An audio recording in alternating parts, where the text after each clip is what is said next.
Hey everybody, how are you? It's been a long time. I have been in a crazy travel mode and a change mode, transformation mode. I moved across the country and I've reestablished myself in North Carolina in a little town called Greensboro. And it's been many months since I've done any, publications of any kind. And I'm finally rested and I feel like I have my energy back, getting my energy back after a long year. And I wanted to just come out with a message and see how you guys were all doing and just really talk about the cosmic downloads I've been getting the past couple weeks, the past months, where we're at astrologically, and how it's all impacting you. So I wrote some notes this morning. I talked about some themes of the moment, and I kind of just thought about like a good talk for today would be how do you adapt to change? How can you handle change?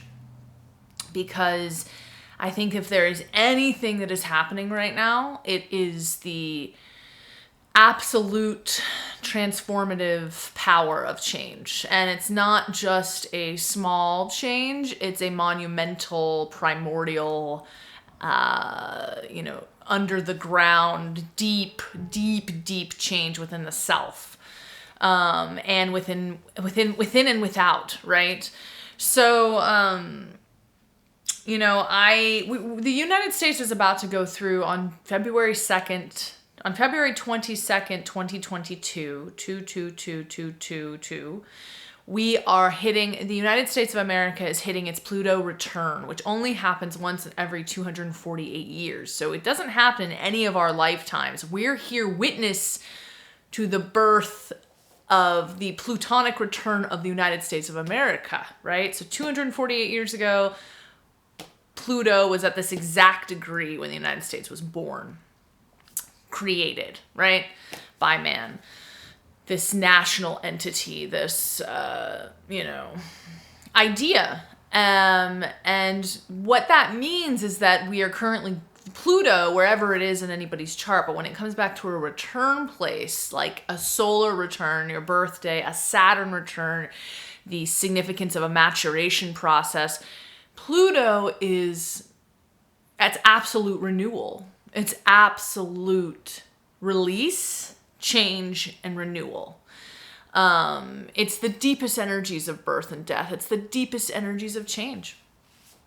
So, I wanted to, for me personally, it has been hitting me on such a deep level. Like, oh my God. I don't know about you guys, but it has been just crazy. And, first of all, there's been an owl sitting outside of my door for the past 3 weeks. Like, at one point there was 2 of them just cuckooing.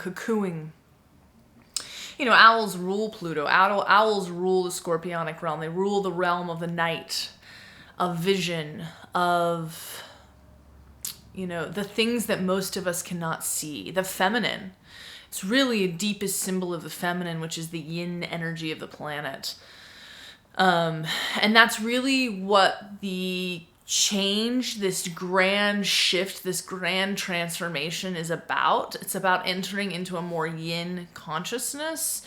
And so all of these really hardened structures that were very bureaucratic, rigid, dominating, right? Where there was this idea of one thing at the top, a centralized authority that, oppressed others underneath it. All of these structures everywhere are dismantling, disseminating.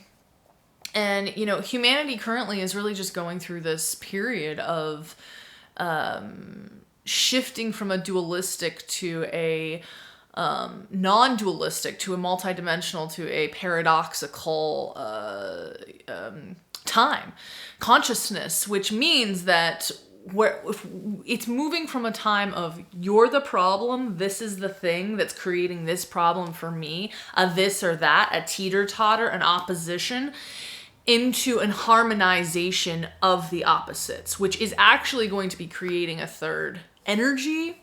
And that's really what this Pluto energy of destruction, it's creating a lot of dissonance. It's creating a lot of polarity. It's creating a lot of fighting, right? You probably have noticed that people around you are fighting. Everybody's fighting right now, like in the smallest of ways, in the largest of ways. And this fighting, it's creating this energy on the planet that's heat. All of these particles are getting hot, right? There's a lot of interaction. It's not stagnant. It's moving this energy around. And if essentially it's becoming so intense that it's going to somehow birth a new third thing. It reminds me of, it's very simple, but it reminds me of the energy of the yin and the yang. Separately, masculine, feminine, yin, yang, internal, external, they're opposing, they're different, men and women, right? They're opposing, they're different forces. Together, when they're unified, they actually create a third thing that is able to hold both of them simultaneously. And because they're both working together, it creates a third energy. And this has really been part of the energy that the downloads that I've been getting lately a lot about, which has been that, I just took this giant road trip. I took a giant road trip across the United States. I talk about it a lot in my Alex and I's podcast, it's called Alien Nation. But it's under the Psywave banner, but we're moving it to called Alienation. But yeah, I just, I've been searching and seeking and looking and just understanding where the energy of the planet is currently at right now, especially the United States. And what I have found as somebody that's not part of the mainstream media propaganda narrative is that the opposing forces, these giant monoliths of power, they really thrive on non-diversity of opinion, right? They thrive, they don't have a lot of tolerance for different varying ideas, diverse opinions, diverse ways of being, respect for that. And so, especially in the West, which I have found is kind of like a newer colonized place than the East.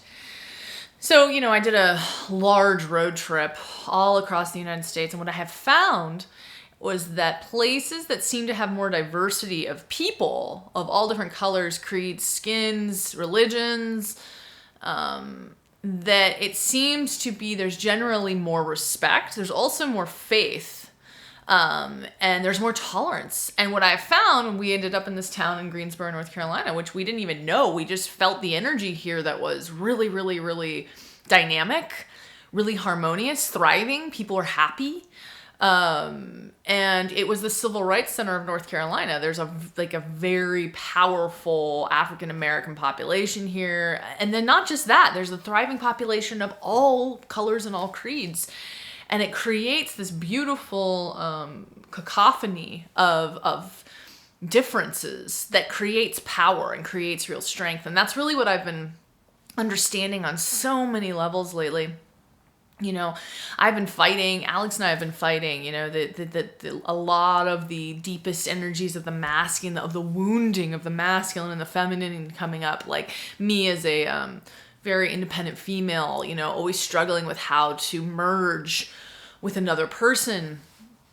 And I've really realized that, it's that if you can find within the self, the tolerance within the self, the ability to hold your own self intact and be with another person, you're creating a strength because of this deep division of differences, right? A man and a woman are the ultimate differences. If they can harmoniously, truly, spiritually, physically, mentally, emotionally join, that creates such power because it's such a dynamic. It's this union of opposites that's creating a third thing, right? And this is the definition of what love is on the planet. This is what, when we're talking about we're coming into a new era where there is love, where love is, abounding. And this is how it's showing up in my life. It's this, releasing of a lot of the wounding. So, the other thing I've realized a lot about lately is that, and just communing with some of my like psychic sisters and friends, is that there's this real, for me personally, and I'm not sure how anybody out there feels, but as a woman, a spiritual, psychic woman, being with a partner has always been very challenging for me, tolerance of this other, right? Because I have not known how to voice my own desires a lot of the time in a relationship. And what happens, because I want to give, I want the other person to be happy, I want, it's just part of the feminine archetype. It's just part of the caretaking archetype.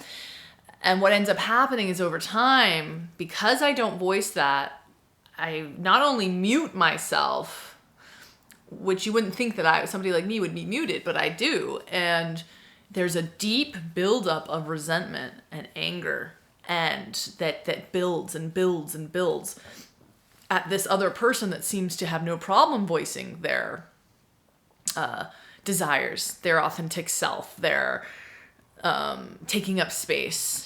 And I've been finding that this is really what's been going on a macro scale. It's like the macro is exactly what's been happening in my own life on a micro scale. And, I recently just really, really, really went to a very deep, authentic spiritual place within myself, where I went to a very dark place where I really confronted this truth, because for me as a woman, it's like holding on to this resentment, this feminine anger, this feminine wounding has been a giant part of my communion with the feminine, my finding power, strength, what it's really asking me to do with this energy, really releasing this energy, changing myself, is really giving myself what I truly desire, the time, the space, the energy. Not always making somebody else my first priority, making myself my first priority. And voicing my needs. And it sounds like we hear this, it's like I've taught this, I've heard this, but something is happening now at this point in time where I'm learning this in a completely new way, because this deep resentment, this anger, it keeps out love, it keeps out joy, it keeps out it keeps out receiving, receptivity.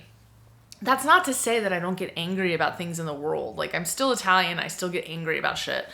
But I'm talking about in my deep internal relationships, the ones that I carry, in my day-to-day life.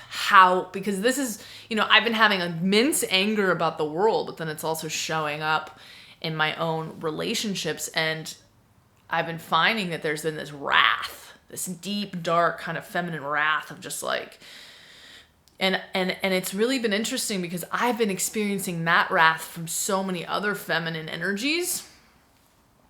I mean, I have story after story. Like my dog, my dog Nico got really sick, and I contacted a pet psychic, and because I thought he might be dying, and the pet psychic just laid into me, like and she was, I had even contacted her, and she was like, I've just been writing a story about someone named Nico, an Italian. This is perfect. And I was like, wow, that's so synchronistic. This lady must be the lady I'm supposed to talk to.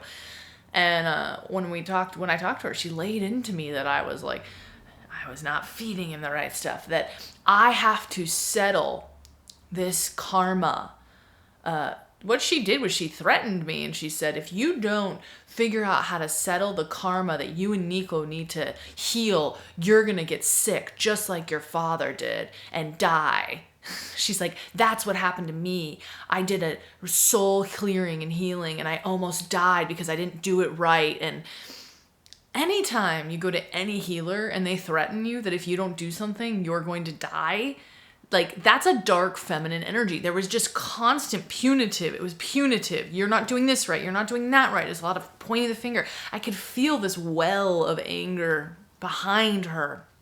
And I understand it because there's a deep anger of the feminine that it has been so held down and so not seen for so long. But what I've been finding lately is that it's turned into this darker energy that's become extremely punitive and manipulative and punishing and wrong shaming.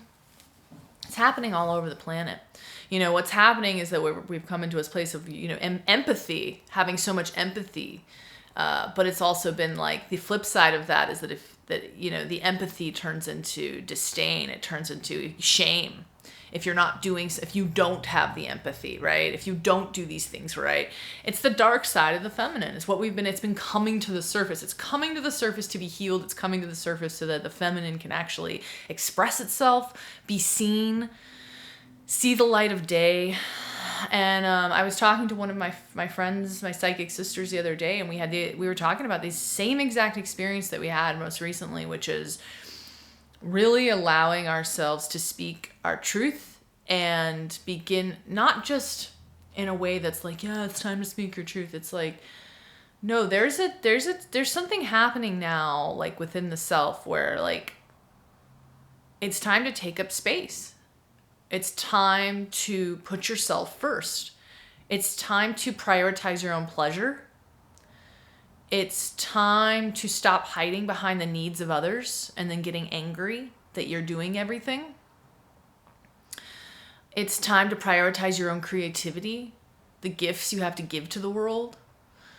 And that's the only thing that's going to bring healing to the feminine energy of the planet and to everyone. They have the feminine and the masculine they're intertwined, right? So they both need healing because they've been so imbalanced on this planet for so long. This is personally what I have been going through lately, and it was a big giant aha moment recently for me to choose to release the anger and the resentment of somebody else that chooses to prioritize their pleasure and their joy, and just begin to do it on my own. This is a profound change within myself. This is a profound change because I, as a woman and an Italian woman, especially very fiery, tons of fire in my chart, I tend to really be somebody who can be really angry. I can be really angry. And I've never been more aware of that. I've never seen that clearer than currently as I am, as I have been in a partnership. I've never been more in tune with, I've never more clearly had to face that anger that I project to other people who seem to prioritize themselves. It's that feeling like you're a constant victim. The anger of that. And it's true.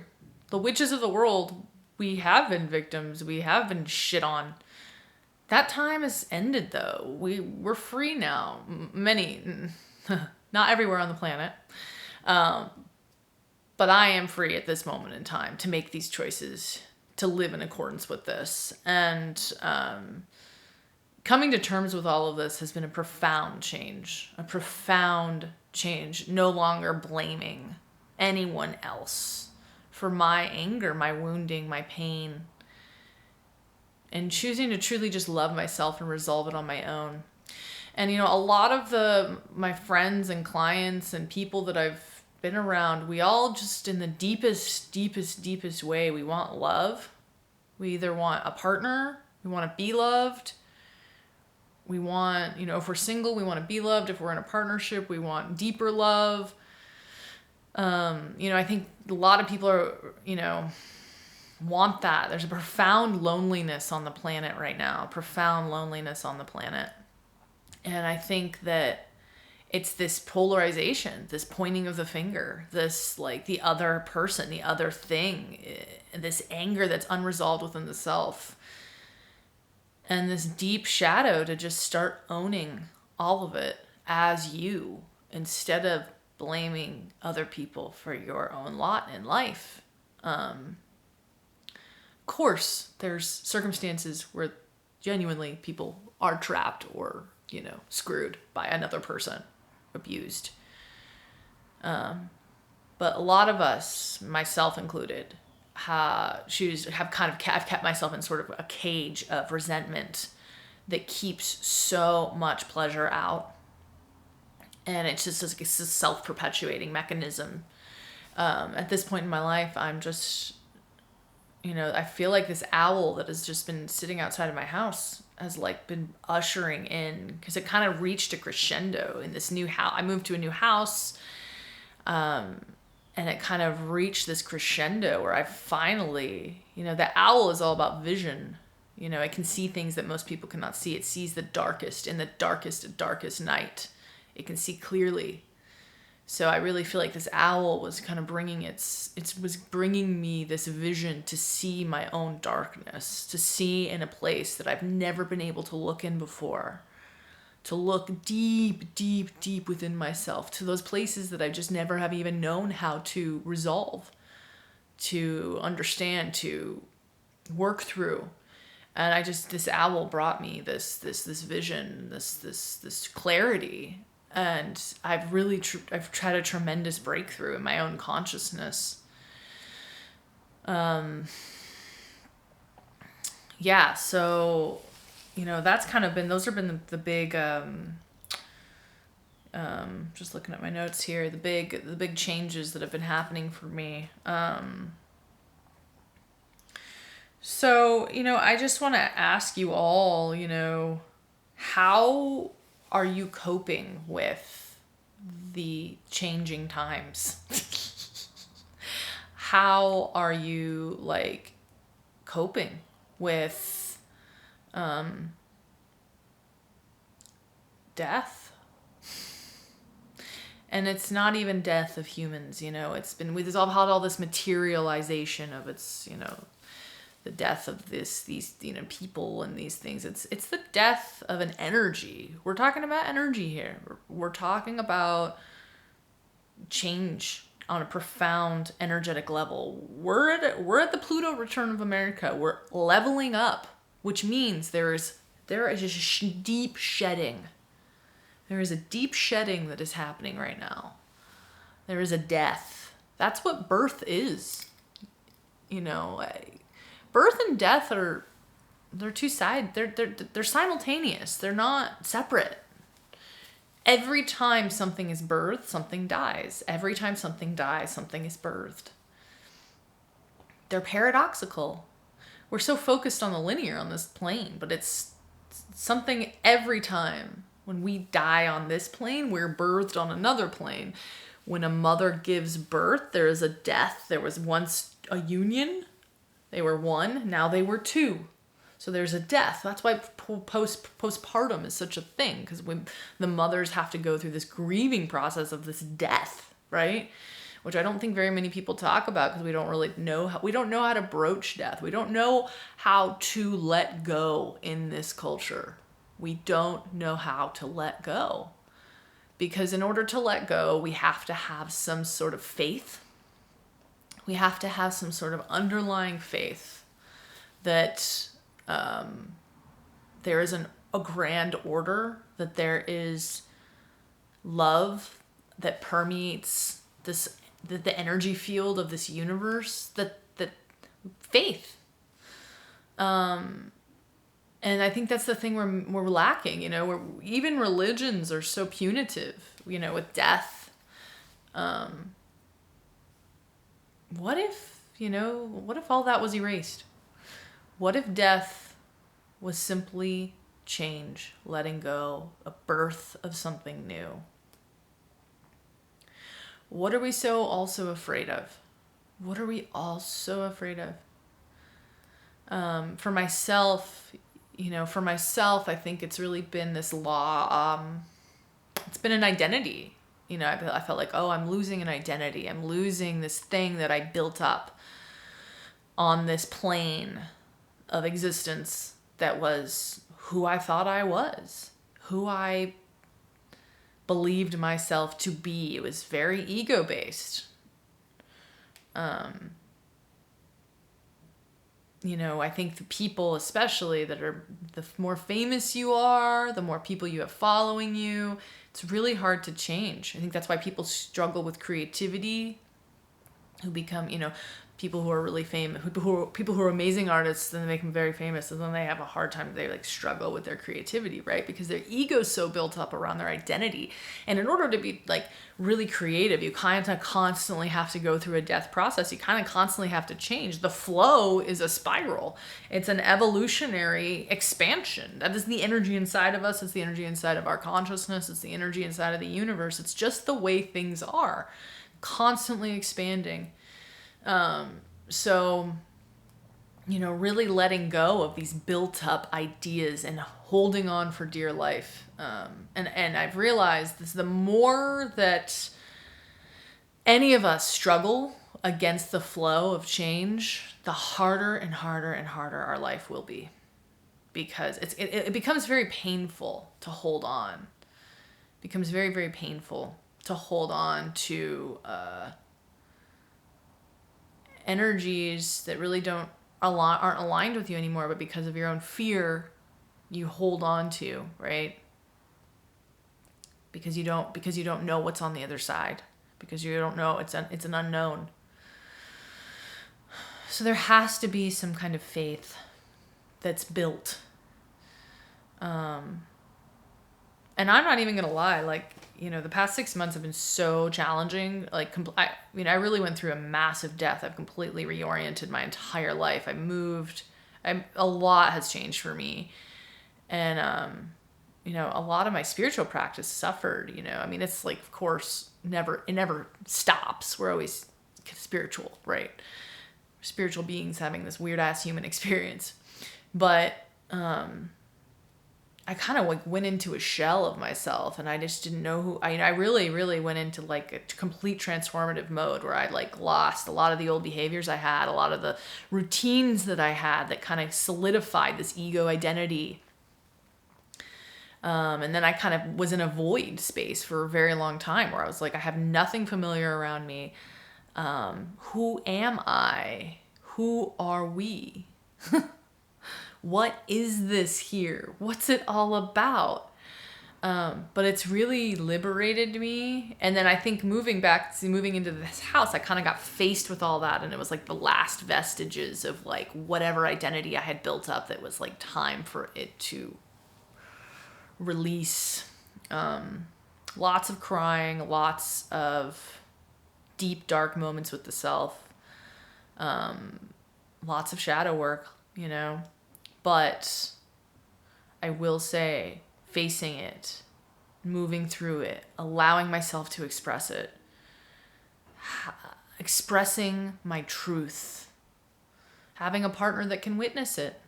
All of these things have assisted me and guided me into a new space, into a new consciousness, where I'm not sure what the next steps are. I'm not sure what exactly I'm going to be or who I am going to be in this new world. And I think I'm just going to keep it that way. I think I'm going to just kind of keep it that way for the rest of my life. I think I had built up too much of an ego identity.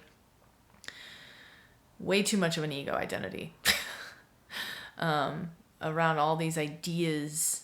I think the most important thing at this point in time, no matter what, is authenticity. Individuation. It is the most important thing. I got this book from, there's a really amazing used bookstore here. And I love that because I loved used books. And I got this book called Return of the Goddess. And I was just opened it up this morning and was reading it. And one of the things it was talking about, it was a Jungian approach. There's a lot of Jungian stuff in it. One of the things it was talking about is that the Return of the Goddess is directly linked to the expression of the authentic self, because that's basically the baseline for all of the problems in the world. Being afraid to speak your truth, reveal yourself, show who you are, because you believe, you want to fit in, you want others to love you. and you abide by all of these other standards. You don't show yourself, you don't emerge, and you build resentment. You build resentment, you become depressed, you hide, you're angry, right? All of these falsities, these are all very deep and intense falsities. It's the only way out of this maze in this new era that we're in, that we're coming into, that we've evolved into now, is absolute individuation, authentic individuation, authentic expression. So that, each layer keeps getting pulled off for me. It's just more and more and more and more peeling away. And it's not been easy. I've really given up a lot of what people care about me. I've lost a lot of followers. I used to care. I used to really, really, really care a lot about that stuff. I used to be invested. I don't feel that way anymore. I'm just honestly here at this point in time, here to create, speak authentically, truthfully, authentic truth, and be a model for that, embody that energy. And these days I really don't give a fuck how many people follow me. I really just do this for myself because it feels good. And it feels good to get this message out there. And I've realized how powerful it is to simply affect or, vibe with 5 people. Like, I don't need a giant audience. Whoever's meant to see this message will see it. Like, I've let go. I don't really care that much about needing to be seen. Fame, fortune, all that shit. I'm kind of over it. So, and when you do that, then you're able to actually be more free, right? When we have all these built up ideas of people seeing and judging us, it blocks so much truth. And truth is the only balm. It's the only thing that matters now. At this point in time, is truth. It's the only thing that matters. So, I think I expressed everything I meant to express today. This was really cool. I'm really happy that I got to do this. If you vibed with this message, I'm so glad. And yeah, feel free to contact me with any questions or anything. Not sure what my services, or if I have any anymore, are. I might just start kind of giving out downloads. That the downloads seem to be coming out very clear these days. I just am getting messages from the universe. So I think I might just start making videos about those messages, sharing. Some of my most favorite people just share. It's so helpful, All right. I love you guys. I think I'm going to put this on YouTube, so share in the comments, please, if you've been going through something similar, how you're adapting to change, how your struggles with it. I think it's really, really, really a great conversation to have. So, all right. I love you all, and get to it. Be your authentic self. Don't be afraid. I love you. Bye.